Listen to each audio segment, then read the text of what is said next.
नमस्कार साथियों, मेरा नाम आयुषी जैन। मैं मध्य प्रदेश की राजधानी जो झीलों की नगरी है भोपाल, वहां से आप सभी को प्रणाम करती हूँ।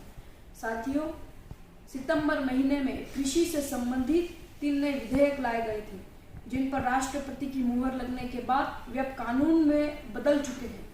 साथियों, विपक्षी दल के नेता इस नए कृषि कानून का विरोध कर रहे हैं। वे देश के किसानों में एक भ्रम फैलाने का प्रयास कर रहे हैं कि इस नए कृषि कानून में देश के किसानों की एमएसपी खत्म हो जाएगी, बल्कि ऐसा है ही नहीं। भारतीय जनता पार्टी की सरकार ने नए कृषि कानून को ला करके देश के किसानों को एक विकल्प दिया है, एक आजादी दी है। इसमें कोई एमएसपी खत्म होने का प्रावधान है ही नहीं। साथियों, आज से दशकों पहले कांग्रेस के शासन में किसानों के लिए एक नया कानून बनाया गया था, जिसका नाम था एपीएमसी एक्ट। इस कानून में यह प्रावधान था कि देश के किसान अपनी उपज को केवल सरकार द्वारा तय स्थान पर ही बेच सकते हैं या फिर सरकारी मंडी में बेच सकते हैं। साथियों, और उसके बाहर उनको अपनी उपज बेचने का अधिकार था ही नहीं।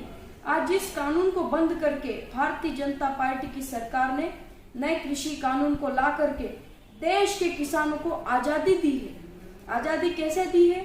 देश का किसान आज कहीं पर भी अपनी फसल को बेच सकता है। वो सरकारी मंडी में भी बेच सकता है, मंडी के बाहर भी बेच सकता है। देश का किसान किसी भी राज्य में किसी भी व्यक्ति को अपनी उपज बेच सकता है। आज देश का किसान कॉन्ट्रैक्ट फार्मिंग करने के लिए भी स्वतंत्र हो चुका है। यह स्वतंत्रता केवल और केवल प्रधानमंत्री श्री नरेंद्र मोदी जी के नेतृत्व में ही संभव हो सकी। और जो लोग इस नए कृषि कानून का विरोध कर रहे हैं, वे खुद भी इस बात की भली भांति समझते हैं कि इस नए कृषि कानून से देश के किसानों को आजादी मिली है, फिर भी वे इस कानून का विरोध कर रहे हैं। मेरा युवा होने के नाते देश के विपक्षियों से एक प्रश्न है कि जब कोई सरकार देश के किसानों की स्थिति में सुधार लाने का प्रयास कर रही है, तो उनका साथ देने की बजाय वे उनका विरोध क्यों कर रहे हैं? और विरोध भी कैसा? जो किसान आंदोलन कर रहे हैं, वहां पर वे धारा 370 की वापसी की मांग कर रहे हैं। साथियों, जिस धारा 370 के हटने से पूरा हिंदुस्तान प्रसन्न है। हर एक इंसान आज गौरव प्राप्त कर रहा है इस बात से कि हमारे देश में जो धारा 370 लगी हुई थी, जिसके माध्यम से जम्मू कश्मीर के लोग पीड़ित थे, उस पीड़ा को खत्म कर दिया प्रधानमंत्री मोदी जी ने। उसको देश में खरीफ सीजन में 19% धान की खरीद बढ़ी है।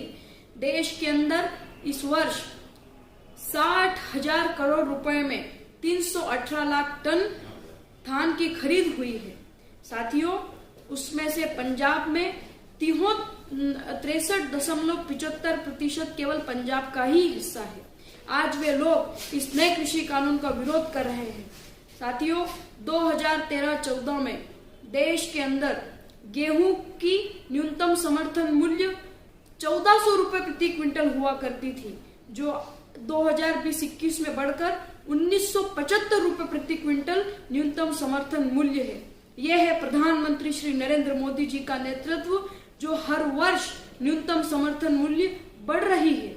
और साथियों, सच्चाई तो यही है कि प्रधानमंत्री श्री नरेंद्र मोदी जी के नेतृत्व में देश के किसानों की न्यूनतम समर्थन मूल्य एमएसपी बढ़ी ही है, मजबूत हुई है। 2015 में न्यूनतम समर्थन मूल्य 1410 रुपए होती थी, जो अब बढ़कर के 1868 रुपए हो गई है।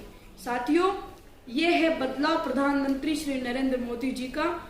मैं सभी किसान भाइयों से एक निवेदन करती हूँ कि इन विपक्षी दलों के भ्रम में मत आइए। एमएसपी खत्म नहीं हो रही है। आप जहां चाहे वहां पर अपनी फसल को बेच सकते हैं। ये प्रावधान भारतीय जनता पार्टी की सरकार आप सभी के लिए लेके आई है। इसी के साथ आप सभी को बहुत बहुत धन्यवाद। वंदे मातरम।